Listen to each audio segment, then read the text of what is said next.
What up, bros? What up, bros?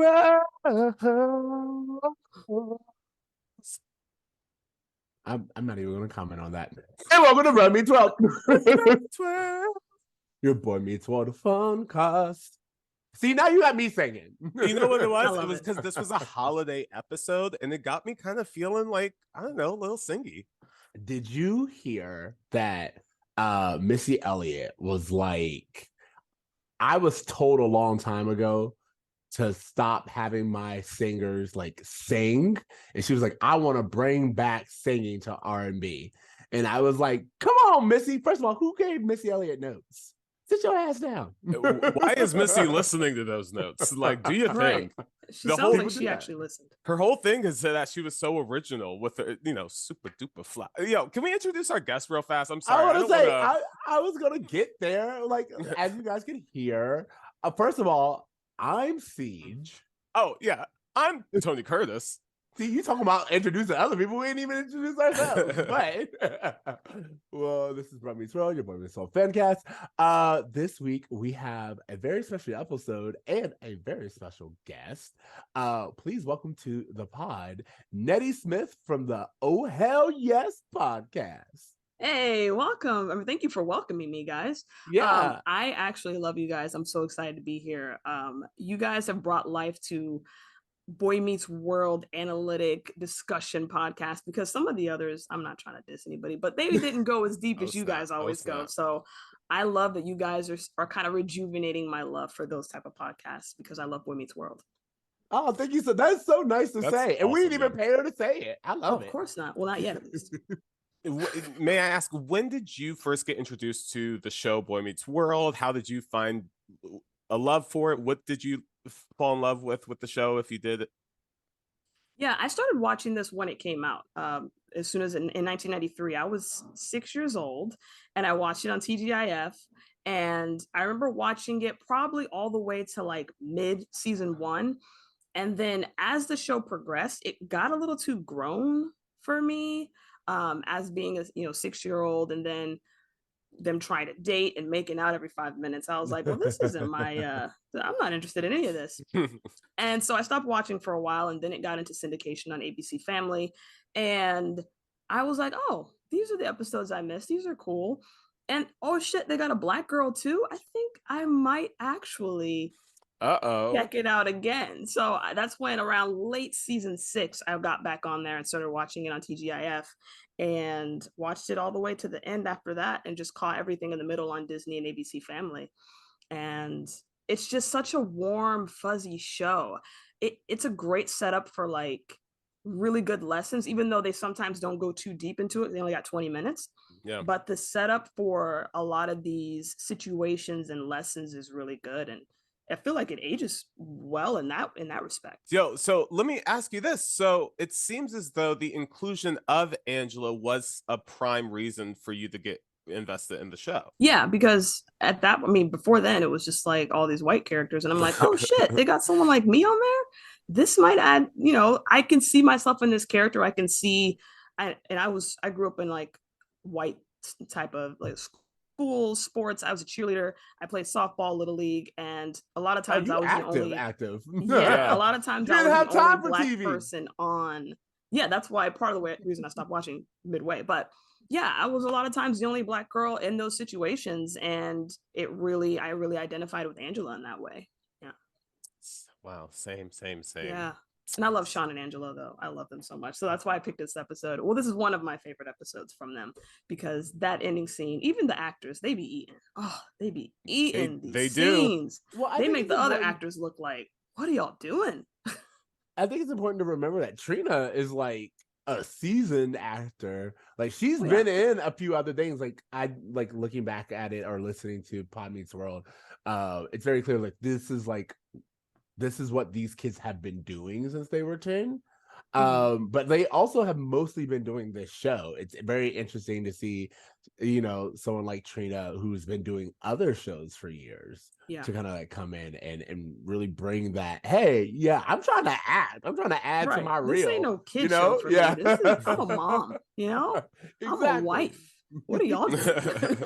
trying to feed some people off this talent. So thank you so much. So this episode, you said that you chose this episode because like we'll get into it, but like how often do you watch this episode? Is this like one that you just go back to time and time again?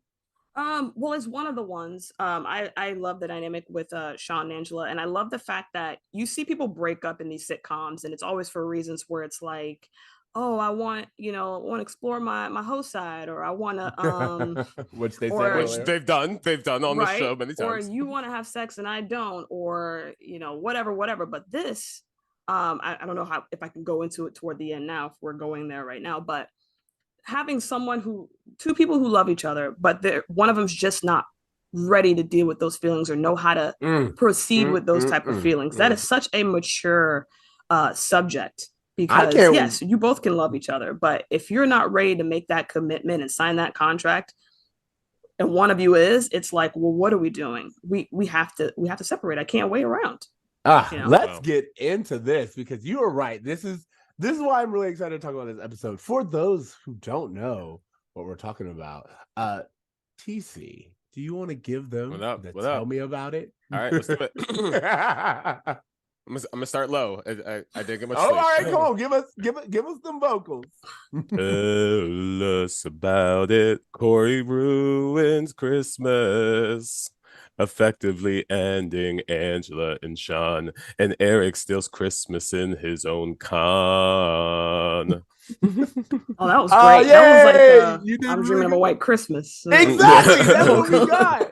All right, so the other day, T, I'm telling you this just a little tangent, because I was at a wedding and they played My Girl, like the Temptations' My Girl, and let me tell you, I of course one of like two Black people there, three to be fair, but I did the entire Temptations routine from the movie, and I didn't know that I knew it, but and then of course the other Black person. I wasn't the only person practicing David Ruffin moves. Exactly, I was like, what? And I was like, oh yeah. But the other Black person came up to me, of course, and ran up. I was like, you know the choreography, and I was like, I didn't know I knew the choreography, but I thought you were bringing that up because that is Alan and Amy's wedding song. Oh, that's true. I forgot about that. Whoa, when I didn't know that. Well, we've talked to me and we got to go back 4 through 7 is my wheelhouse. So if this was 1 through 3, I probably missed it. You know what? That's so funny you bring that up, because this is season 3 where the Monkees were on as a special guest, and they performed at this rave. I think the episode's called Rave On. But yeah, that's their wedding song. That's thank you guys so much. All right, let's get back to this episode. This is season 6, episode 11, Santa's Little Helpers. Now that Cory and Topanga both know that Shawn and Angela still love each other, they have conflicting views on what to do about it, especially when, unbeknownst to each other, Cory invites Shawn to their family Christmas while Topanga invites Angela. So the consequences are not exactly what he wants. In a B storyline, Eric takes his store Santa Claus job a little too seriously when he convinces Rachel and Jack to help him steal his family's gifts in order to make underprivileged children happy. Nettie, what was your first thoughts? Let's just have your first thoughts on this episode. It's cute. It was cute. What I didn't like was Eric's savior complex that went out of hand. We're gonna get deep into that, because I'm all about being philanthropic during the holidays, but it bit him in the butt. He went a little too far, and that's a thing. And then also Shawn and Angela with Cory and Topanga as kind of trying to put them back together, but only having such shallow emotions that they go, oh, they both love each other, they should be together. There we go. Bingo bango. When that isn't always the case. I mean, well, Topanga and Cory literally they're engaged to the first person who actually, they dated for long periods of time. It's so interesting, because it's almost as if Cory and Topanga are the traditional sitcom couple, and Angela and Shawn are there almost as if a purposeful juxtaposition to say like, hey, this is what a real world couple is in comparison. And I think that's why so many people relate to their relationship, because it is so complicated. It's so much more relatable in a lot of ways, because how many of us are still with the first person we fell in love with? It's just so much more common to have a relationship that's similar to Shawn and Angela's. Exactly. Yeah. And I love how that's demonstrated here. I mean, growing up, of course, everyone was like, oh my God, Cory and Topanga, they're the perfect couple and we want to be like them. And I think, especially for me, it took a little bit to kind of realize that, oh no, it's the couple. Shawn and Angela are the couple. They're the couple we're supposed to look at and go, this is how you maturely deal with feelings, you know? Okay. And that maturely deal with feelings is definitely what I want to get in. Like, I like what you said as well, which is like, maybe what we're dealing with right now is Cory and Topanga were written for traditional sitcoms. But what we get in the late 90s is this kind of like reinvention of television characters. And I'm wondering if Shawn and Angela are like this new type of sitcom, will they, won't they, that, really started around Friends, and we're like a few years out from The Sopranos. So like this need to like actually show a little bit more realism on television rather than the very classic sitcom couple that we get with Cory and Topanga. Well, one thing that I have to give the show like flowers for is that they've never abandoned Shawn's trauma. And I think it's so interesting that amongst all the TGIF sitcoms, I can't think of one that deals with trauma in the way that this show does, and showing that Shawn, even when he's completely in love with a woman, can't commit himself completely due to this trauma he has of his family breaking up. So I just think it's so layered and complex, and I this episode really did, from their perspective, have a lot of meat on the bones. I do share Nettie's thoughts on Eric's storyline, but okay, let's start from the very beginning. So like in our opening scene, I thought this was a little weird, and I have a question for you guys. So we start off with Feeny going around putting little Christmas trees in the common area. And I was like, since when is Feeny this much about Christmas? Like, don't get me wrong, like we've seen previous Christmas episodes, Feeny being like, I have my traditions. I read the Christmas Carol every year. Like I remember these things with Feeny, but I never saw him as a Christmas decorations have to be up type person. I think that's what this was showing, that it's not just Christmas, it's Kwanzaa, which they should have did a Kwanzaa episode. That would have been banging. It's Hanukkah, it's all that stuff. So we're not gonna put up the trees and things like that. Whereas other sitcoms at the time would have been like, this is it, Christmas is it, and Christmas is all we're doing. And I think mentioning at least they spent the rest of the episode just in right, Christmas. but at least they brought it up. At least they said it. I also think it was like a political talking point at the time that they were like making comment on, that like this whole like, hey, it's Xmas versus Christmas, all that shit that was going on at the time. Like I think they were just commenting on it. This is before the Starbucks cups controversy. This was the first Starbucks cups controversy. It's crazy to me like how old this argument really is, because like I think at some point in time I only became aware about it like in the 2000s of like the problem of like removing Christ out of Christmas. But apparently this thing has been going on for years. Also, there is this really funny joke that Eric makes where he's like, hi, I'm Santa, you're an elf, read your Bible. Like oh yes, there's like weird God Bible stuff littered throughout the episode. That's kind of its own thing, but very true, because that's another thing to me. It's like that's blasphemous. It's like, so are y'all Christians or are you not? Like where are we at? Where are we going on with this? And like, don't get me wrong, it's a very funny joke, I thought, but it's just like for you to be like, oh, there's no Christ in Christmas, but also I'm Santa, read your Bible. I don't know, a little mixed messaging. I don't want to bring it back to Pod Meets World if y'all don't want to, but on Pod Meets World, they did mention that they weren't allowed to mention the word God in the first few seasons of their show. They couldn't say like, oh my God. They would have to say, oh my gosh. So I feel like they'll talk about the Bible and they'll have a scene where Eric's looking up to the sky and saying, why did you, not God, but why did you send me this person? I don't think he mentions God in that monologue, but it's implied. I will say that the exception to that may be when Turner has his motorcycle accident, because Shawn is explicitly calling out for God to give him comfort. But you're right. I don't remember it happening outside of that episode very often. And I do remember the oh my gosh thing happening. I also remember the cast of the pod talking about how their show was just kind of like interfaith, and there was Jewish faith and there was Christian faith, like all kind of represented on the set in like these various ways. So I think maybe the reason why there's not like a clear ideological path communicated through the show is because there wasn't really a cohesive one on set either, perhaps. Yeah. I just wanted to it was just weird to me that Feeney became like Christmas's champion out of nowhere, it seemed, this season, and it really felt like they just wanted to give him that viewpoint. So that's why I wanted to call it out. But this does I'm gonna do a really quick roll call because we get several people in this episode that we're gonna come back to later. But we get our first roll call, which is Patrick Cranshaw as the custodian. And what was even more interesting to me is he had 2 scenes. I was like, all right, come on with your sad I was like, who does he know on set? Who is exactly. whose uncle is he? So okay, we have this whole Christmas tradition. Eric comes in, and I'll say this, do we want to do the Eric storyline first?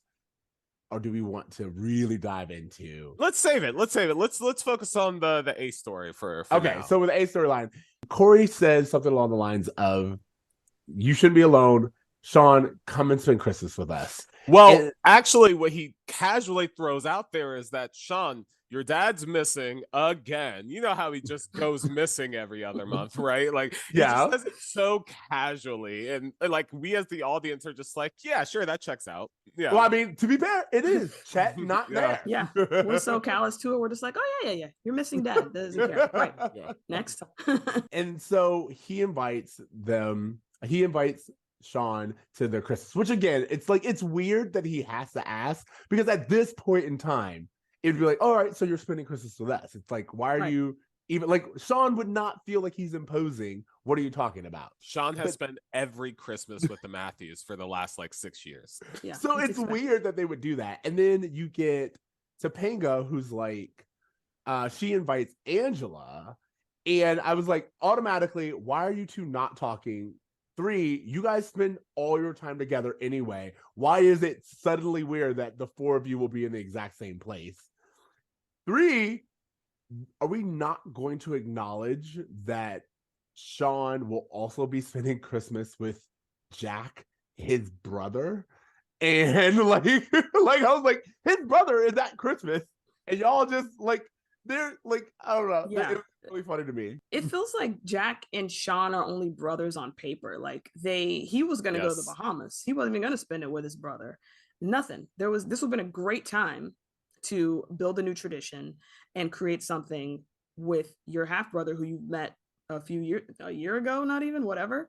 And he was about to go to the Bahamas. Nettie, I will just say this. They already had that storyline last year where they were stuck having Christmas together and trying to figure out how to spend it with each other. And then they ended up going ice skating.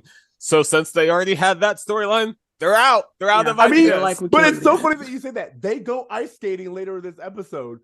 Why is this not the tradition that Jack and Shawn do again this year? Acknowledge. Go ahead. I was just gonna say, even acknowledge the fact that if Jack was like, "Hey, I'm sorry I can't make it this year. I'm working." Oh, really quickly, that would have been a simple fix. Or the fact that Jack has never had any oh, I think I want to try to get in touch with my father who lives in the area. Or that's never been a thing that's happened since he moved to Philadelphia. And now Chet's missing. Okay, whatever. But he's just never had an instinct to connect with his family, even though he was introduced to us being hey, I moved to Philadelphia with the hopes of connecting with my family. Right. Well, we know this show doesn't stick to storylines. I mean, last year the family had an aluminum tree, and they always had an aluminum tree, and now this year they got a regular tree. Oh, come on, you're so Cory right. went caroling this year, and we know last year he said, "I don't sing, I don't." All carol. of these changes are because of Topanga. Because last year they're like, "Hey, we're not going to wait to the last minute to go to Vermont again. I'm going to get this tree from the jump."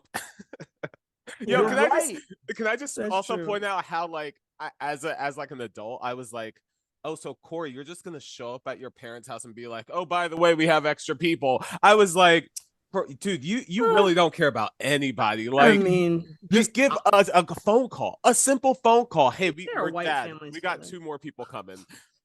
No, you're right. You're right, Nettie. The white families are a little more lenient like that. No, yeah, you just show. But by the way, just showing up and being like, I brought more people. No. I hope that's okay. Like, yeah. There's a scene that we're kind of like jumping ahead, but there's a scene where like everyone arrives at the house, but Jack and Eric and Rachel are leaving, and they're like, "Hey!" And there's my god, that was like, says, I never see those guys, and I was like, that is hilarious. And it's like it's not played for laughs the way that I thought it would be, but that is totally an in joke on you guys go to the same school, you were at the same quad common room area, you're at the same Christmas, and your storylines have nothing to do with each other. Yeah, someone wrote that in. They knew. Eric does steal their gifts, so they're kind of connected. Yeah. I thought, you know what's so super funny is that I read that scene as being very awkward as like an audience member. Like if you're just kind of watching this, you're just like, why is it that they just have this kind of awkward, very like shallow exchange at the door? It's like, you guys should be closer friends than this. It shouldn't be this like, oh, I haven't seen you in forever. It just really created even more distance between those relationships if you're just looking at it from a story perspective. But to Ceej's point, the meta-ness of them commenting on the fact that they never see each other is really hilarious, and I didn't pick up on that the first time. Yeah. Well, what was funny to me is in reality, like, I don't even know if it was written that way. It just honestly, it felt like Ben Savage, like it was like one of the takes that was funny, you know what I mean? But like just threw that this idea of they were like, and then you guys greet each other in passing and you leave, and they were like, oh yeah, you know, like again, it's like we never have scenes together. Yeah. Does Topanga have the authority to invite people to her fiance's house? She's barely in the family. Like Cory can invite, but Topanga going, yeah, they're my family too. You can come along. But you know what? After last Christmas and all the shit Topanga pulled last Christmas, I don't put it past her. She didn't care about anybody else last Christmas. So her being inconsiderate, Cory is rubbing off on her in the worst ways possible. Oh, Cory rubbing off on her in the worst ways possible is part of this, because I like this idea of going back to the quad where they tell Topanga and Cory tell each other, hey, I invited so and so, which by the way, Cory goes, hey, quick change of plans, I invited Shawn. And I was like, all right, that's not how that works. Well, what he says is, hey, Shawn's bunking in my room, so the sex is off. And he does the sex moves with his back. So you know, that I was like, oh, poor Topanga. I looked at that and I was like, oh, Topanga, it can't be good. It can't be good. It can't. If you guys are like, they literally said our first Christmas as an engaged couple, which is a really big deal. We're not going to be spending it with each other. I invited my friend. I'm prioritizing him. And then also I'm letting you know after the fact. Like, as someone who is engaged, I wouldn't tell my fiance, hey, by the way, I changed our Christmas plans. And and that's just how it is. I would be like, hey, I want to do this, or do you mind if I do this? It's like we're already starting off on a negative foot in terms of communication. They also don't make any effort to do anything for each other at all. Like, it's only focused on this other couple. And I also have to point out that, like, them kind of like gaslighting their friends to be in a situation where it's like, well, you're already packed, you're already here, like, sorry we didn't tell you ahead of time, but it's going to be too awkward if you leave. Like, that's a shitty position to put your friends in. Like, maybe Shawn would prefer to spend Christmas with his brother rather than his ex-girlfriend, but like, you didn't even give him the option, like the agency, to make that choice. It's just like classic Cory at this point. Classic Cory. And not to mention the stress of being a Black girl spending Christmas with a white family and trying to do their wonder what their traditions are and if they align with yours. For all we know, Angela celebrates Kwanzaa too. Like, who says she celebrates Christmas? We don't know, but that could be stressful.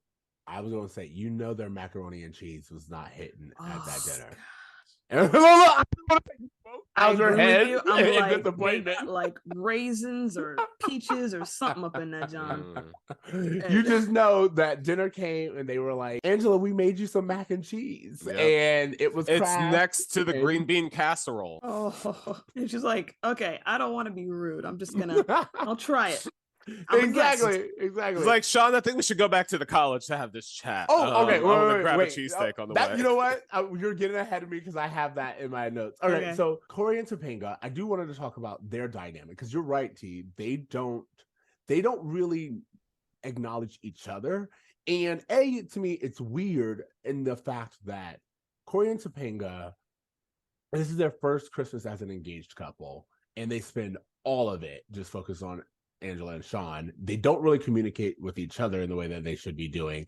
And then they both kind of make a bigger deal about them all spending Christmas together than would make sense to me for, again, all four of you are constantly spending time together in college. And Shawn has regularly spent Christmas with them. So if anything, the new addition would be Angela joining, but it shouldn't be that weird of a thing. You should absolutely give them a heads up, but like it doesn't have to be this weird. Y'all are making it weirder by, like, you know what I mean? Talking about it every 5 minutes and bringing it up and pointing it out. Yeah, because it's weird that Cory and Topanga are like, oh, we have to do this for Angela and Shawn, when neither Angela and Shawn were like, hey, I want this. I want to get back together. I want to spend Christmas with this other person. They're just kind of projecting a bunch of their own insecurities of not having a significant other and their own like codependency issues. They're kind of like projecting that onto Shawn and other people. Because no one's saying, Shawn, no one's saying to Cory or Topanga, please help me kind of organize ways to get together. But Cory's like, Shawn and Angela want to put the popcorn together. Shawn and Angela want to stand underneath the mistletoe. And I'm just like, bro, like, please respect someone's like boundaries, like, respect someone's communication, like respect your friends. Be a good friend. What do you think about Cory and Topanga keeping secrets from each other? I mean, Cory has a problem keeping secrets in general, so you have to keep stuff from him sometimes. I feel like that's the reason why Topanga wouldn't want to tell him anything. I don't even know why Angela told him a secret. Like, did we really think this was gonna be in the vault forever? Because we know how Cory operates. So yeah, you're right. Fiancés usually are, open with each other, but I think when you're dealing with Cory Matthews, you tell him, you tell the world, and that's a problem. I also just attribute a lot of this to just lazy sitcom writing, because I think that all of this whole episode depends on poor communication. That like the whole conflict of the first storyline could have been avoided with just an open dialogue between four friends. Hey, do the four of us want to spend Christmas together? Think about it. Let me know. Like, it would have just avoided the whole conflict. So it's just, there's so many points where I'm just like, they're being forced to be together in ways that really don't make sense for them to be forced to be together. So I don't know. I just thought it was kind of lazy. I love that you said that, because in reality, I didn't realize I'm trying to make a meal out of what I was given. And I was like, when you said it's just lazy writing, I was like, you know what? You're right. Why am I trying to make this work? Yeah. Sometimes I'm thinking, these are real people. Like, I'm just forgot that they're puppets on a string pretty much. Yeah. Absolutely. I also want to just say, for me, it was very cringy that Shawn and Angela had this first reuniting kiss under the mistletoe in front of Cory's entire family. Like, if I were Alan and Amy, I would go on a cruise next year. Like, these kids are constantly taking over our Christmas. Topanga made us go to Vermont twice, like the last year. This time Eric stole all our gifts and Cory invited all these people over. I just want to like do our own thing. I would have hoped they would. Yeah. Amy's pregnant, and this is the first time we've seen like a real belly Amy. And I was like, oh yeah, there's another baby on the way this Christmas. And nothing, like absolutely no time with the parents, no checking in on Amy. She loses her toaster, and her breast pump. And her breast pump. That's right. Like, yo, she's bringing life into the world. How many gifts were for the baby that got stolen? Oh, we'll get there. That's a really good point. Like, also, like, just think about it. You were talking earlier. They get more mouths to feed. They lose their Christmas presents. We know that they are a middle-class family. Like, they can't just be replacing these things. If I were Morgan, I would hate my brothers. I would hate them. That's a really good point. Like, absolutely. Like, she didn't even get to string up the popcorn this Christmas. This is a terrible Christmas for Morgan. Like, you just know. You're right. This is why she doesn't come around that often when she's older. Like, on the list of like neglected siblings, she's like right there above Family Matters. Judy? Like, yeah, Judy. Like, she's like right above there. Like, she's stuck around to the end.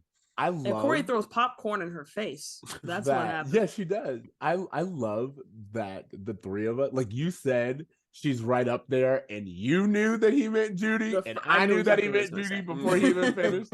And this is just like that Black connectivity that I really okay. I also, talking about that kiss on the set. First of all, the mistletoe thing, I was like, all right, you all being obvious. But then like the switching on the lights and then just like suddenly being, oh, I really love Christmas. And I was like, oh my God, what are we in, a Lifetime movie? This is crazy. Yeah. But that kiss, Christmas spirit. That kiss, I was like, oh, y'all going in. Well, I mean, these two have never not had chemistry. Let's be real.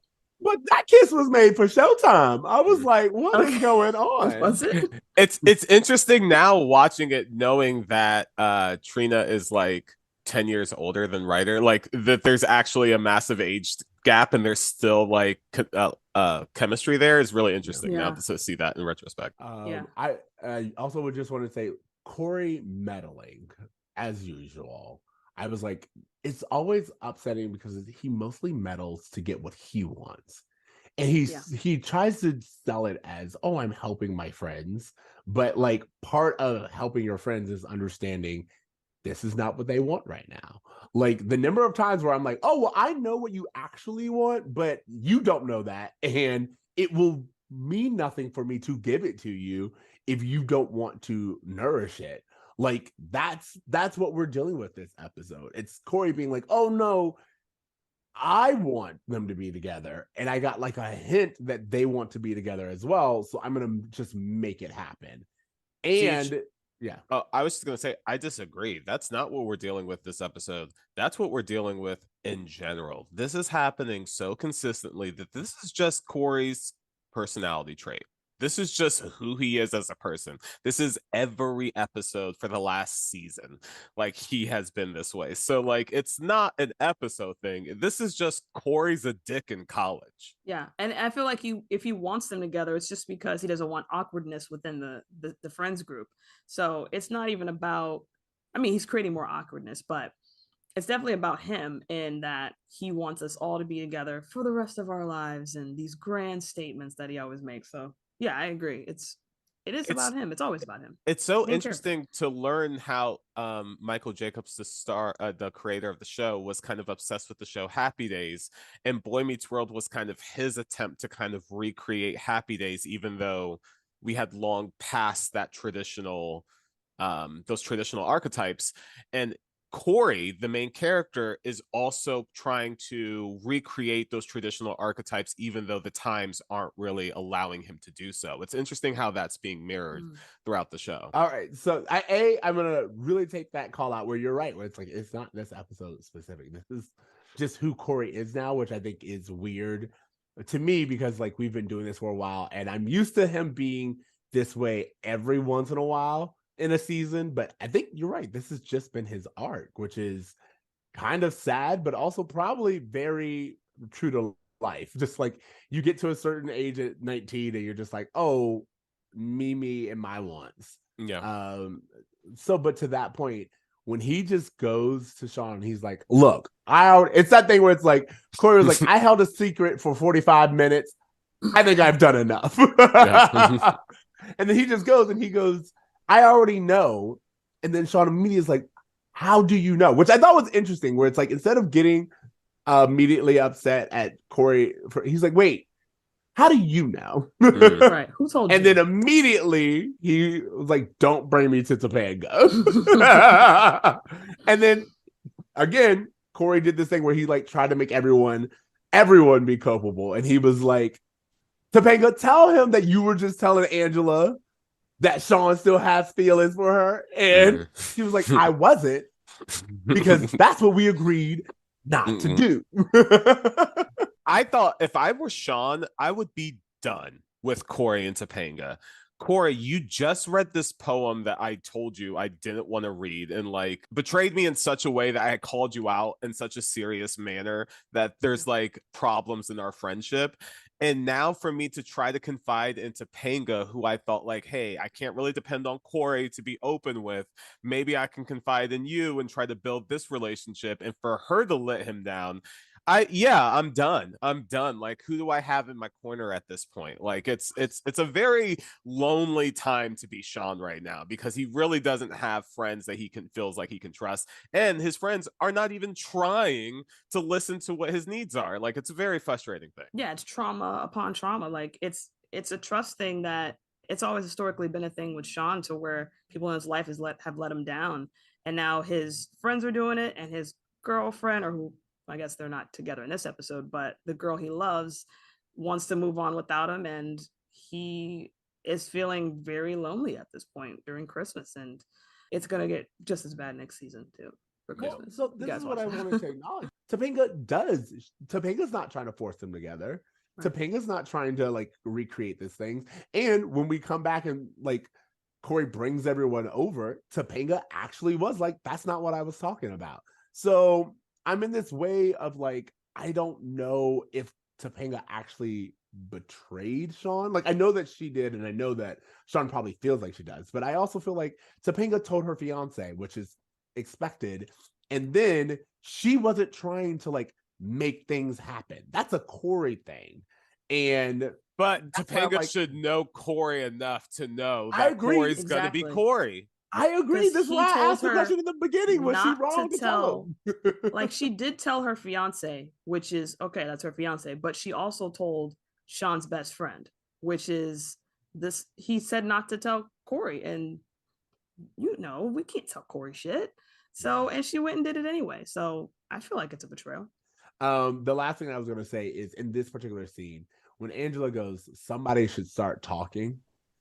And then she goes, and it should be you and me talking to Shawn. I was like, that's actually very mature. Because instead of this whole, like, I want someone to explain it to me. She's like, no. The actual situation that needs to happen more than anything is that you and I, Shawn, aren't speaking to each other. And that's the only reason why this situation can exist. Well, that's an oh hell yes moment for sure. Hell yeah. Because at first I was like, she's like, oh, someone needs to start talking. I'm like, thinking she's gonna be like, it needs to be everyone, but she goes, and it should be us. Yep. So I like that a lot. I love her attitude. I love her sass, because it's get to the point. Yeah, say the thing. All right, then right after that, you put it out, Angela and Shawn apparently drive back to campus, and I was like, why are we all the way back at campus? Was there not a coffee shop?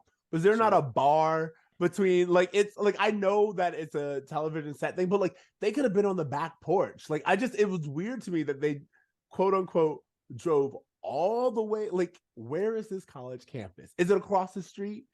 Like, what are we doing? No idea. I mean, back porch is cold, so probably not. But yeah, there should be somewhere else. Obviously, it's a set thing, but do they have cars? Do we know how they're getting around places? No idea. No idea who owns a vehicle, who's taking public transportation. It's never talked about. Well, this is my thing. It's like it's not just the college campus set that we have. Like, we could have did Jack and Eric's place. Like, why do we go back to campus? That is closed and locked. Again, this is just why don't we go back to our dorm rooms? Like, it's a crazy thing to me that they went back to the student center. my guess would be, from a practical standpoint, that those sets were being used by other locations. Like the Matthews set is, when it's not being used as the Matthews living room, it's being used as the boys' dorm or whatever. Like, I think that's the only kind of explanation for it. Because you're right, like, it doesn't really make sense. And Like, why not go somewhere more private to have such an intimate conversation? Yeah, how they know it would be empty there and that the janitor would actually let them in? Because most janitors would just be like, nah, it's closed. You're not supposed to be here. Why are y'all here on campus? Or this is closed for the holidays. Exactly. So he was like, oh, no worries. Come on in. Yeah, take a seat. They had to give Patrick Crenshaw one more line.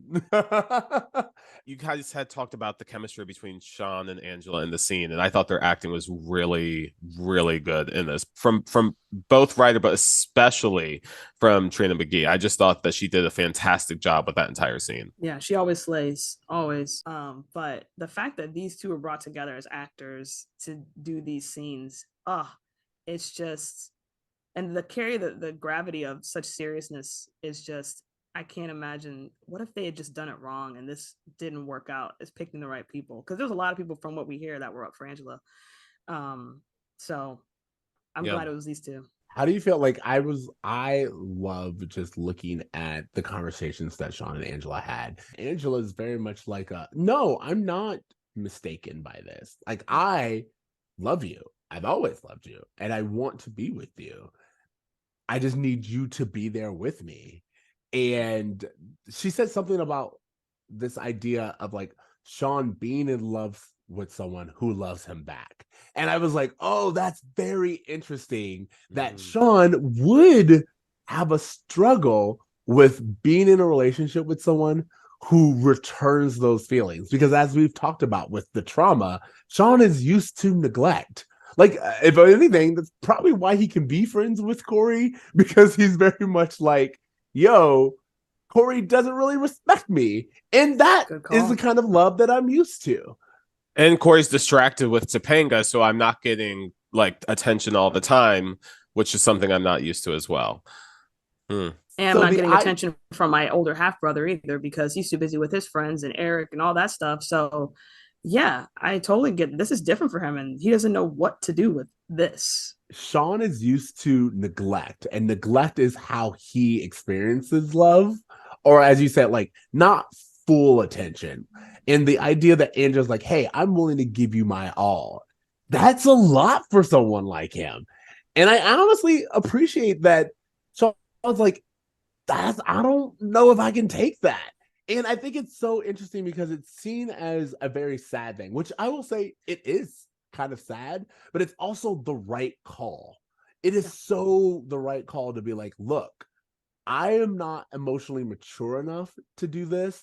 And it's the right call for Angela to be like, okay, well then we're done. Angela's in college. She's gorgeous. Like, she needs a good rotation. She really needs to like move on. If why wait around? Why waste these best years? Like, let's go, Yeah, so, give me an Angela rotation episode. Okay, so I have a question for you guys. Angela and Shawn break up because they have this conversation where Angela's like, I love you, and Shawn's like, I'm scared, and Angela's like, okay, I can't waste my time. Is their breakup Cory's fault, or did he just speed up an inevitable timeline that was going to happen anyway? I think two things can be true at once. I feel like he absolutely sped up a conversation that they were avoiding having.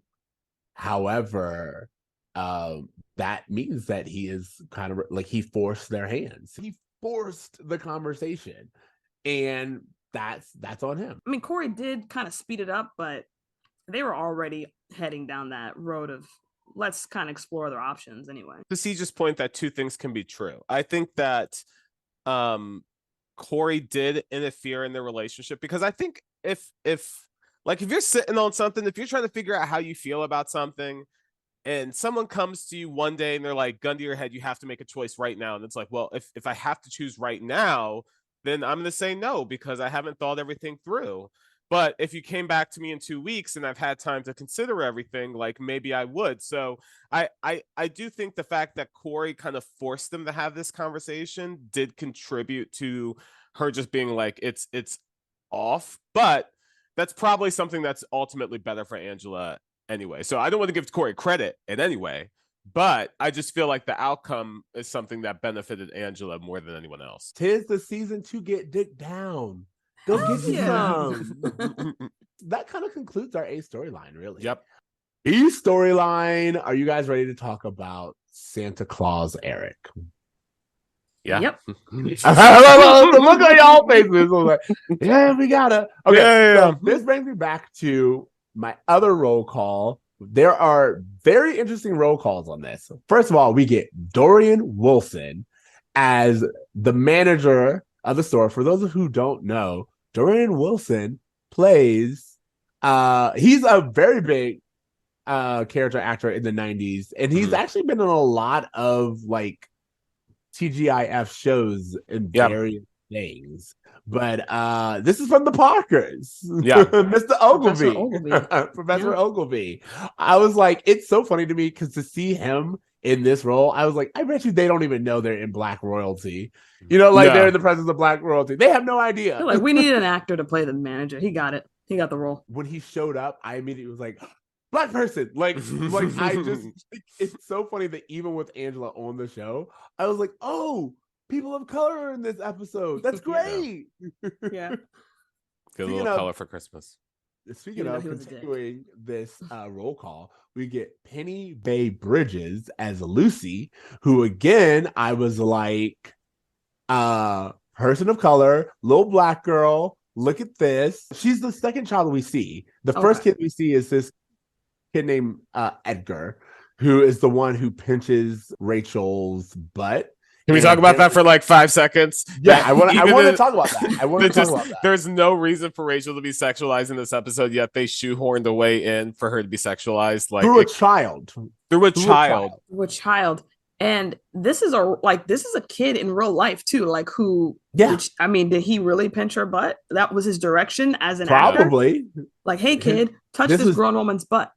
Jake and his parents were like, yeah, that's my son. Jake Saxon played Edgar. This is the 90s. It's a wild west. He was also in like quite a few things. Like, I thought the kid actors, what's funny to me, and no offense, but eventually we get to JB Gaynor, who plays Tommy. And I thought all the kid actors did really well, with the exception of Tommy. I thought Tommy was the one who struggled the most, the one who I felt like was really being fed his lines the most. And I was like, it's funny that this is the one who they cast when like Edgar nailed his roles, Lucy nailed her lines, like every other kid was giving it to me. But I just feel like he wasn't given. The kid who played Tommy was the one who like had the most like cute factor. I don't know how to say. I think they picked him just simply for the look. He kind of almost looks like Eric. That's exactly I did notice the way he was saying his lines was almost like they cut and they were like, okay, cut, now say this. Kind of like how they did the first Morgan that they had. Very similar to that. And there were times where it looked like Tommy was almost looking into the camera when he shouldn't have been. Like he was looking over, like he's getting cues or something off screen. Yeah, he wasn't that good. I have a lot of thoughts about that. Yeah, give us a thought. No, I just had a podcast to talk about those. I'm just saying that, like in general, Eric has a savior complex, and I think it's just very interesting that the kid he ends up trying to save is one that looks exactly like him. Ooh, that's meta, because that's almost like how Michael Jacobs, the creator of the show, is basically Cory. So he's writing his life through Cory in that same way, and probably sometimes rewriting what he wished had happened to him. And so it's, it happens. It happens with these situations. I love that you pointed out. That's a great call out to say that, hey, the savior complex is something I definitely wanted to talk on, because I was watching it and it was like, it becomes like what starts off as good intentions gets out of control very quickly. And I do like that, like you get Jack in these moments where he's like, uh-oh, like I can see that a thought has taken root and we are not on a good path, because these Matthew boys don't know how to let anything go. They become obsessive and they really take it too far. So I liked that they kind of like acknowledged that, just with Jack being like, uh-oh, we are going places with this. I didn't like the idea of Eric being like, this is Santa's dad's credit card. Yo, Alan is paying for this Christmas and he didn't even get his drill bit. He has funded Christmas for half of Philadelphia at this point in time. He feeding all of their friends, and this man don't run a grocery store anymore. Like, food is expensive. I thought that Eric's actions were irresponsible from the get. I thought that he started an impossible standard by providing gifts to an orphanage of kids. He did it entirely by using either Jack's money or his dad's credit card, making no personal sacrifices of his own, just like very excited to spend other people's money to do this thing that he thought made, like, it's truly just that made that he'll take credit for and just made himself feel good. Like, I think that's the big thing, is that I wish they had put more of an emphasis on the individual kids and like the group of them wanting to help the children, but at points it just felt like Eric was doing this for his own self-gratification.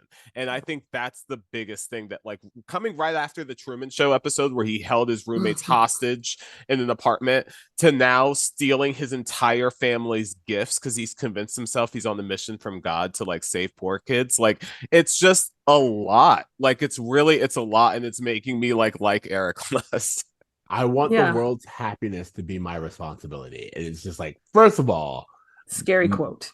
That is scary quote. Like, also, I was looking at this being like, where is the manager? You can't just be giving kids, you can't just give kids stuff. And like, where are the adults in this orphanage where you're just like, we brought kids here to meet Santa. They're coming back with appliances. You gave a child a toaster oven.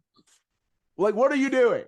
What kid got the breast pump? Like, what? That would have been call the cops. I would be so creeped out if a kid came to me and said, Santa gave me a breast pump. Like, who is this Santa? What does he look like? Where can I find him? He can't live near schools. So I love that you say that, because, all right, we're kind of jumping ahead, but I wanted to talk about the fact that Tommy comes back and he's just like, hey, I wanted to exchange this toy. He's like, since you're the real Santa, which again, this is something else. You're the real Santa? All right. Since you're the real Santa, I wanted to change this truck in and ask for something more. And then Eric's like, what do you want? And he goes, I want parents for Christmas. Again, where are the adults?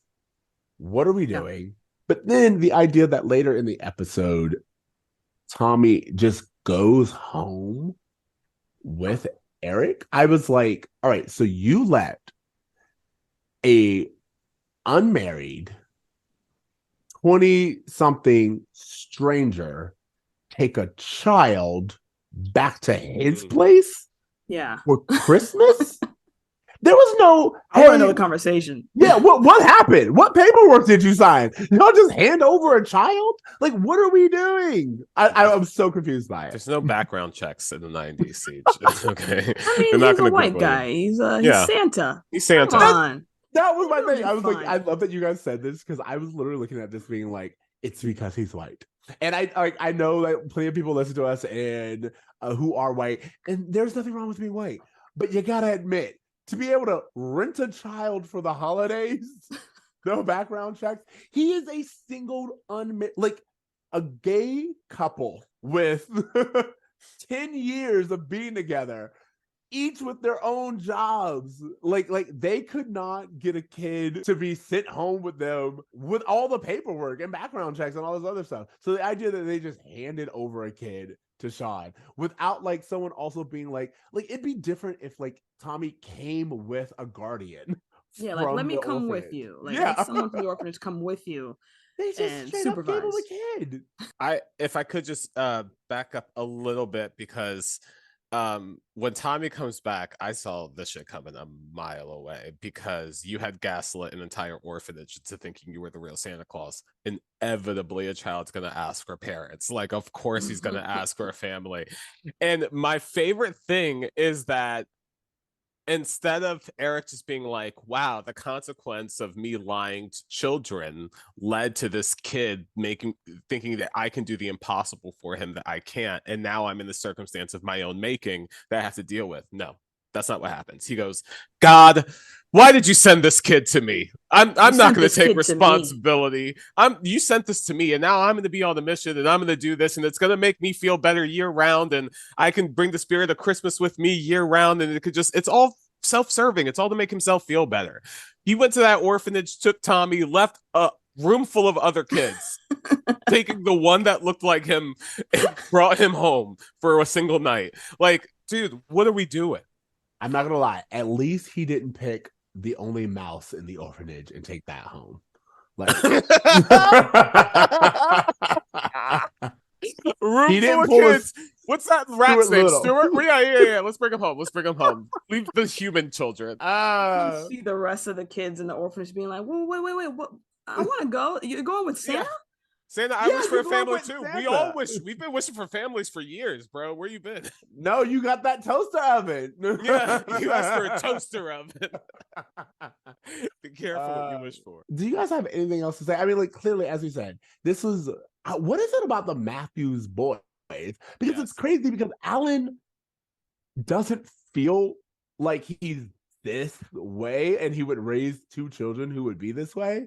But I don't know, both of his kids, like, he has three. Maybe that's why they're going for a third boy. They're like, look, you know, we got it right with Morgan, but I don't know what we did with the first two.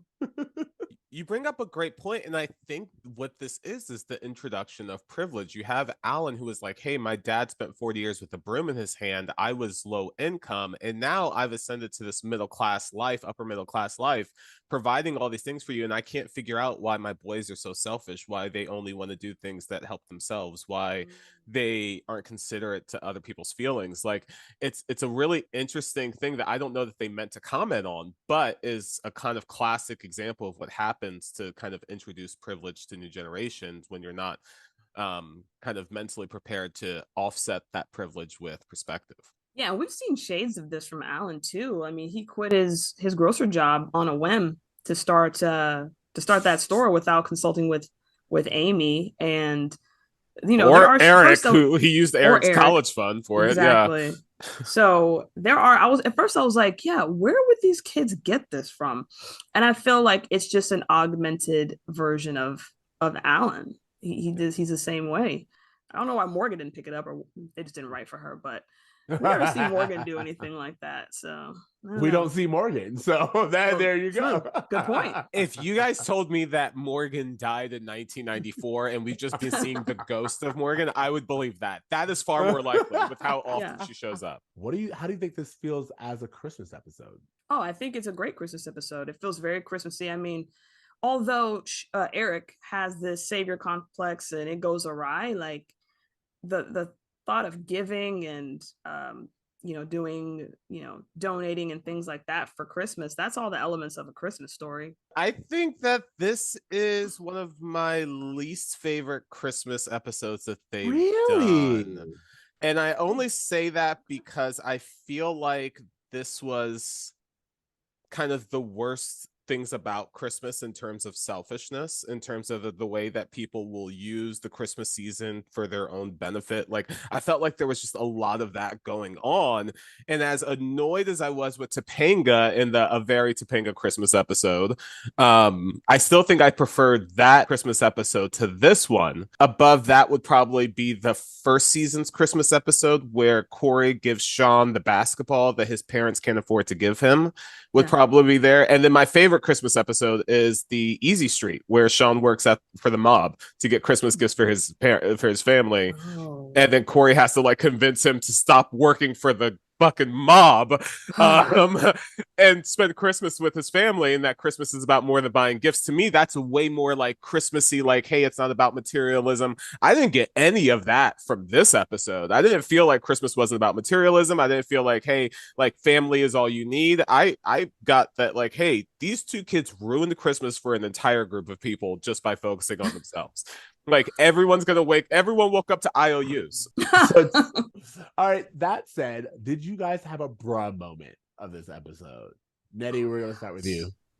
Oh, it's the little boy pinching Rachel's butt. Like, would you write that in these days after everything that we know now and how things were going back then in Hollywood? No, I don't think we would do that nowadays.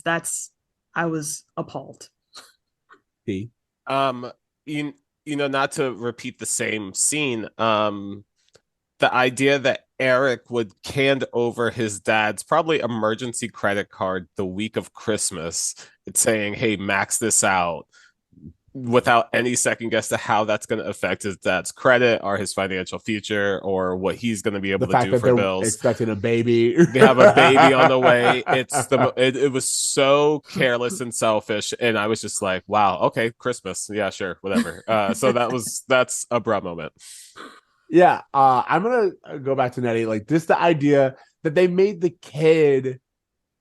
this Edgar kid even be like, whoa, look at, like, they as you said, they shoehorned sexualizing Rachel into this episode, and I was like, for what? Like you guys literally, like, oh, you guys, we almost went a whole episode without sexualizing Rachel. There's no reason for them to be like, oh wow, this child thinks Rachel's hot. She's so hot. Everyone, no matter age, is just like, can I get a piece of that? It's really weird that they made that scene even happen. And that's how children get indoctrinated to the patriarchy, bro. That said, I'm not gonna lie, you guys, I did enjoy, like, this is like an anti-bra moment or whatever. I really did enjoy when Rachel was like, what? I don't have any money. I'm here to help you. I was like, yes, this is a college student. Yes, this makes sense. Also, can I just, the one last thing I want to point out is maybe this is kind of a bra moment that Eric's like, oh, I'm making $12 an hour being Santa Claus, and Feeney's like, $12 an hour, I wish. I was like, bruh, like, pay teachers more, please. Yeah, college professor. College professor. And that, decades and decades of experience. If he doesn't have tenure, let's not forget. I would say, let's not forget. Yeah, he stole someone else's job, so that's probably why he did it. He's getting paid hourly. That's why they were like, yeah, we can let you teach a class if you're willing to take a pay cut. No, I think the dean has her own way of paying him. You will keep riding that story in. I love it. Okay, then let's talk about grades. No, I was gonna say what the Feeney lesson is. Oh, the Feeney lesson. What's the Feeney lesson? Let's temper reality when we talk to kids about Christmas and how much you can do, because the only people 100%. Who can really participate in Christmas as we tell it are like rich kids and upper middle class kids who can afford those things. Don't tell a kid, as long as you're good, you'll get what you want. Because things sell out. Money problems happen. Kids have crazy imaginations. Like, let's temper reality. That kind of indoctrination of like, oh, good things happen to good people, or if your heart is pure, you'll get what you want, like, type thing, is like what we were raised on. And to this day, I have to remind myself that, like, if I had a bad week, it's not because I'm somehow a bad person or I made some kind of misstep earlier and I'm paying for it, you know? Like, does anyone else deal with that? I don't know. If I'm being honest, Ceej, I think that's how capitalism took a slave mentality and spread it out through commerce. I mean, if you behave, if you do well, you'll get the thing that you want. American exceptionalism has a lot to play with in here. Like, hey, you know, you'll be the best of the best, you'll succeed past the others, and if you do that, you'll get what you want. Like, it's all very toxic. I mean, Eric really convinced an entire orphanage of kids that this one boy asked Santa for a family, and now he eventually, no spoiler, this kid does eventually get a family thanks to Eric. Like, he helps him find an actual family, but like, now all of these kids have to like deal with that. And to your point, Ceej, I think that media played a really big part in making me feel like a successful Christmas was one when a kid was surprised by a tree that had a bunch of gifts under it. Home Alone 2, when he comes to this hotel, there's no reason for there to be gifts at this hotel at all. I don't know. I still to this day. But every person in this family has gifts with their names on it. Like, it makes no sense, but that's the spirit of Christmas, is tied to gift giving. And so I think that Nettie just pointed out that, like, the way we talk about Christmas is really unhealthy to a majority of people who can't afford to participate in it. I really love that analysis, and yeah, I'm gonna take that as my Feeney lesson. Just gonna take it because it's one I needed to hear. So yeah, I mean, either that or just like, you know, take over everyone's Christmas because you want to do good things yourself. It's what we're actually, I mean, Chevy Chase does that.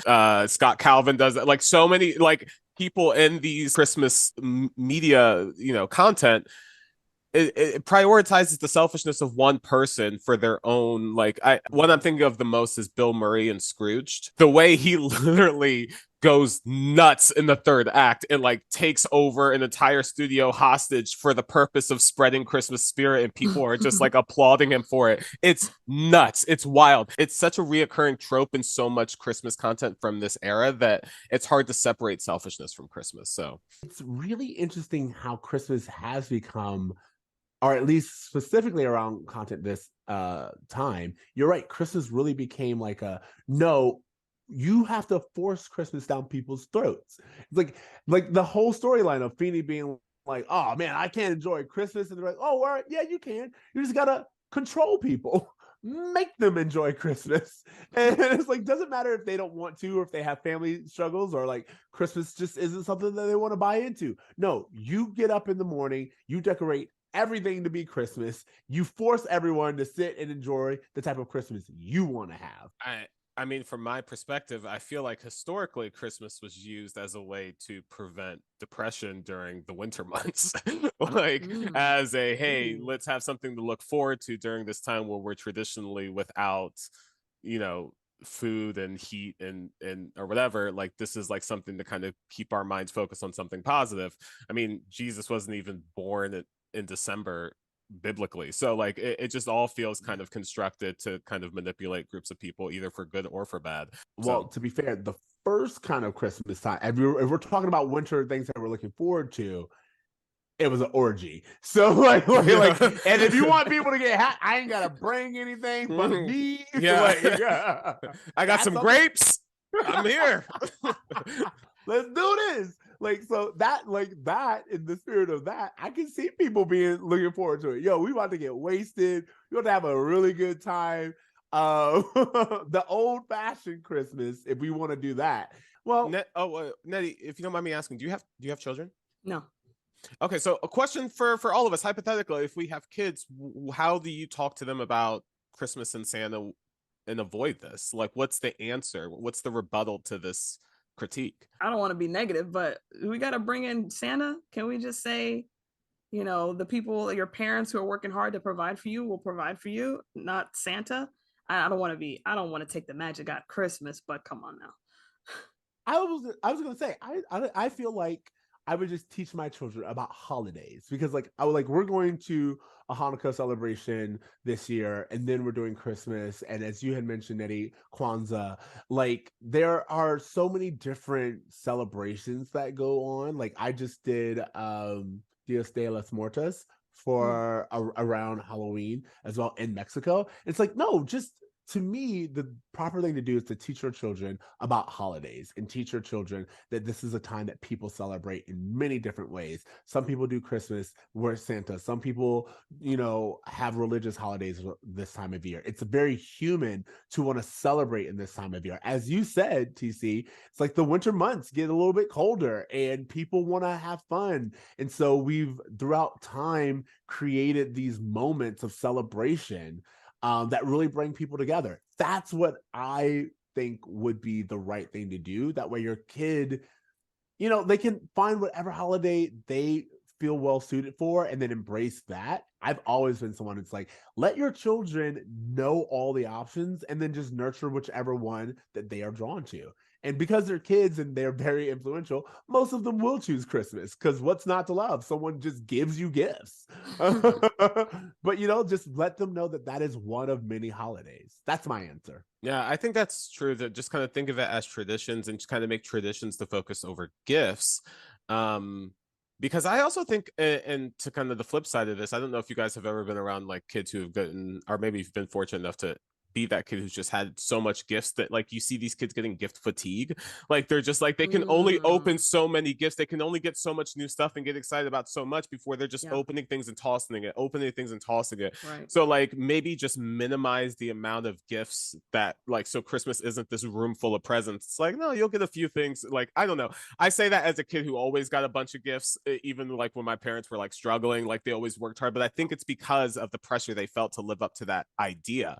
So just maybe like stripping that idea away, so I don't like give all the credit to this Arctic slave owner who gets all the credit for passing out gifts that he does not make.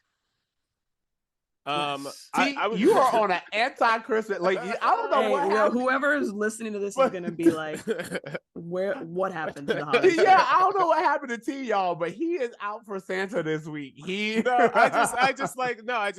think, kind of removing Santa as the centerpiece, removing gift giving as the centerpiece is the way that we can kind of decommercialize Christmas. But it feels very hard to do that when all of media is telling us the opposite. So. Yeah, and kids go to school and they see what their friends got and they talk about what Santa's going to get them and everything like that. And to be the one kid that's like, well, actually, Santa's pretty much a colonizer, so it doesn't go over well. I don't put it past this younger generation because these kids are savvy, so I would not put it past kids these days to learn and be like, yo, how much is Santa paying these elves? Do they get time off? Like, what's their benefit package? Do they unionize? Like, I would not put it past any of these kids because these kids are the upcoming generation. They're pretty smart. And I think that has a lot to do as well with the fact that when we were children, I mean, I remember a point where I had like 12 channels to choose from. Like the amount of content I was getting was so homogenized compared to now where the internet has created connections with the globe in such a way that I'm getting introduced to traditions and holidays via social media a lot of times that I wasn't even familiar with, just expanding my perspective and worldview consistently. And that's, I mean, for the younger generation to always have that, to your point, maybe it's not going to be a big thing for them to consider a perspective other than an American white Christmas. Last thoughts, what grade are you guys giving this episode? I give this episode a B. Eric's whole like God complex thing kind of turned me off, and I would have loved a little more Angela and Shawn than being together, but that's what I love and didn't get that much, but it was overall to me a good episode. I give this episode a C. To me, this is one of my least favorite Christmas episodes. Like I said, I thought Eric and Cory were pretty intolerable the entire time. Like if it were Christmas season, I haven't sought to put this on. You know how like in it's Halloween, I'll throw on and then there was Shawn, but I never put on this episode because it bums me out. Like the whole thing with Shawn and Angela, it's a bummer. It's a bummer Christmas episode. So for that reason, I give it a C. And again, Eric, I'm so sorry to say this, but at a certain point, he's like, oh, why do I always come to you when I need something? I'm like, there's been no setup for this. There's been no like Eric meets God storyline to like prompt this. It all just felt so sloppy. It just felt like we're putting together a generic sitcom Christmas episode. So for that reason, I give it my grade. I'm gonna go in between both of you and give this a C+. But the C+ is because there are two storylines that do connect. I do feel like that the subjects that we tackled were at least given arcs, like the beginning, middle, end. But T, you pointed like the acting was really good. I feel like the Shawn and Angela scene really tense. That's bringing some drama into this situation. I was like, there was a scene with Ben Savage that I thought was hilarious, which was when Topanga goes, aren't you going to go yay? And he goes, actually, I don't want to be predictable. And I was like, that was fun. I had fun with that scene. I did think that even the Eric and this scene had a lot of diversity, so I was like, there are moments where I'm like, oh, you guys did things right. But T, you're also right that there's certain things where I was like, it's also kind of lazy writing. You guys could have done a little bit more. And we literally end on a down note. So yeah, I agree. C+. Okay, how about homework? Nettie, let us know what you got for homework. My homework is a Netflix documentary. Just came out. It's called Pepsi, Where's My Jet? Ooh, you got me. I'm interested. Yeah, it's a 4-part series, and it's based on the 1996 sweepstakes where, I don't know if you guys remember, there was a commercial where you buy Pepsi, you look under the cap, you get points from every Pepsi you buy, and you accumulate those points, turn them in, and you get like a shirt. Maybe there's like 300 points for a hat, things like that. So they had a commercial where they listed all the things you could get and how many points you could get. And then at the very last scene, they show the main character of this commercial in a Harrier jet, like a military fighter jet. It said 7 million points, Harrier jet. No disclaimer. So some kid was watching, some college kid was watching and was like, they were. 7 million points. I think I could work that if I buy enough Pepsi. So the whole thing is him trying to accumulate the points and buy all the Pepsi to get the 7 million to get the Harrier jet, and how Pepsi reacted to that. And it matches very well with what we saw today, with kind of building yourself up to make promises that you can provide or give someone a gift that you don't even know if you can give them. And then someone calling you on that and being like, well, actually, I think I do want that big ass Harrier jet. Can you figure it out? Because I did what I was supposed to do. I got the points. So check that out. It was really good. Pepsi, where's my jet? Oh, you sold me on this, and I think it's hilarious because you're right in the sense of I see stuff like this all the time, and as someone who works in like a company or whatever, the number of times, and I don't know if there were any black people in this room, and I don't even know if it's a black people thing, but I do know that they'll be like, and we could have like a carrier jet for like 7 million points, and I was like, all right, but can we get a carrier jet? Right. And they're like, I kid you not, every single time they're like, ain't nobody gonna be earning 7 million points. And I'm like, but what if they do? And they always look at you like you crazy. Yeah. And then this stuff like this happens. And I'm just like, I specifically remember Taco Bell doing promotion for Batman and Robin when that movie came out in like 97, where they were like, oh, you can win a Batmobile. And to this day, I'm like, who the hell won that Batmobile? Where's that?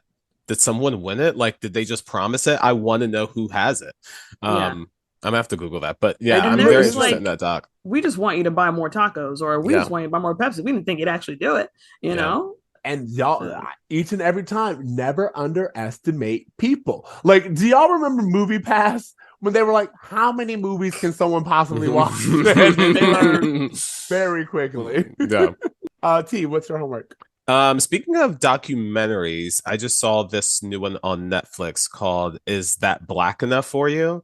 It's a documentary that goes into I guess black exploitation films of the 70s, but really just kind of indie black films that even predated that time, and the techniques that black filmmakers had to use during a time where they weren't being shown widely, and the whole history of filmmaking from that perspective, dating all the way back to like the late 1800s, like black people were making film. Just it's a history that I did not know, and it's really rich. It made me appreciate that blaxploitation era of the 70s a lot more, because I always thought it was kind of tropey, but I found out that a lot of the films that were made by black filmmakers who had a really real voice about what was happening politically at the time that I have never been exposed to.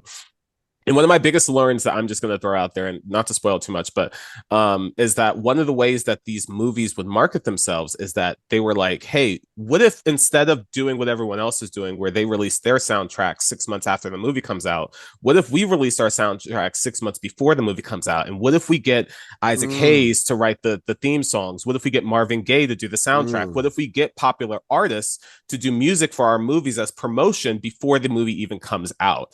And so a great example of that is if you watch the opening scene of Shaft, it's Shaft just strutting down the street as Isaac Hayes' song plays in the background. And they were talking about like how monumental it was to see a black man with that confidence, just like, I'm Shaft, motherfucker. Like, it was just such like a switch.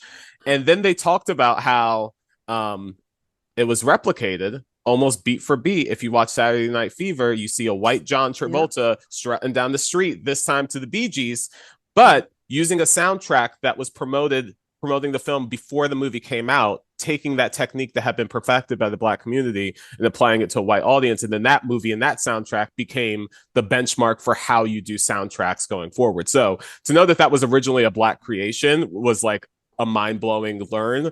And just to go along with a lot of the things I learned watching that doc. So I myself, I'm not gonna lie, I've been watching a lot of stuff, and a lot of it's not really hitting. Like for me, I was watching stuff and I was like, what do I want to recommend? So I'm gonna switch it up, which I do every once in a while. You know what hit this week for me? A peach pie. I got myself a peach pie. I can put some ice cream on that bad boy. Y'all know how I feel about pie. my homework this week is get you some pie. I kid you not. Ceej, if I could just add a recommendation to you based off of that, just because I'm on the East Coast, I'm with family right now for Thanksgiving. Krispy Kreme has released these Krispy Kreme has released these mini Krispy Kreme donut pies. So like the mini pie box comes with a mini like lemon, a pecan, an apple, and a pumpkin. And like I highly recommend this to you as a person who is also a pie aficionado. Bruh, if you find this, get it. It's worth it. That pumpkin pie Krispy Kreme donut was surprisingly good. I'm so excited, but also I just want to acknowledge, like, a lot of you, like, if you're watching the YouTube version of this, maybe you can see it. The look that came across both Nettie and I's face when he said Krispy Kreme, we were like, go on. You got my attention. Where is this? I don't even know where this is going, but I can tell that I'm going with you. Yeah. Oh God, I love it so much. All right, Nettie, can you tell our listeners about your podcast, your Oh Hell Yes podcast? Yeah, so it's Oh Hell Yes, a Girlfriends podcast. If you guys love Black sitcoms, UPN era, we go through each episode of Girlfriends and we discuss all the messiness, all the gossip, all the styles. Me and my co-host Etsy Rowe. It's a weekly podcast. If you guys want to join us, check out your favorite podcast platform, and we are on there. And yeah, we've been doing it for a couple years now, and it's really fun. We tell it like it is. No censorship on us. So Etsy is straight. I met her and I immediately enjoyed her vibe. She was like straightforward realness. I really had fun on their pod, which I recorded just this past week, and like I love me Girlfriends. If anyone's listened to us before, you know that I love Girlfriends, and when it was put on streaming, I was like this is me now. So yeah, it's such a great show. It's like it's the same feelings I get from watching Boy Meets World, but a little better because I more get the jokes and they're a little more woke on Girlfriends, obviously. But it's that comfort food, that TV comfort food, you know. So it's a fun time. I also remember like there was a time earlier where right before, and I think it's because I knew you were going to be on this episode but for whatever reason, I got squirrel friends in my head, and I was singing the song with my squirrel friends, and I just felt like that was like a good TV version, like you know, like how sometimes TV will have like a version of a show that you've been watching, but like adjust it a little bit just for comedy's sake. So. This is prime Ceej. You took Girlfriends and Plays with Squirrels, Boy Meets World, merged it. My squirrel friends. But would you not watch that show? About four squirrels dealing with love and life in the city? Yes. They go nuts. Yeah, look, is that your tagline? It goes nuts. Oh, I get it. I'm slow. It's early. All right. Thank you so much, Nettie, for joining us. Really enjoyed. I'm really happy to have you on. Absolutely. So happy to have you on. Hopefully you can hop on again. T, is there anything else you want to say before we hop off this? No, just like as always, check us out wherever you're listening to podcasts. We're on YouTube, video episodes on Spotify. You guys can leave voice messages on our Anchor website, which that links in the description. Yeah, that's pretty much it. Thank you guys so much. I guess this is the time that we tell our audience to remember, to dream, to try, do good. Yay! Later, bro. Later, bro. When this boy meets world.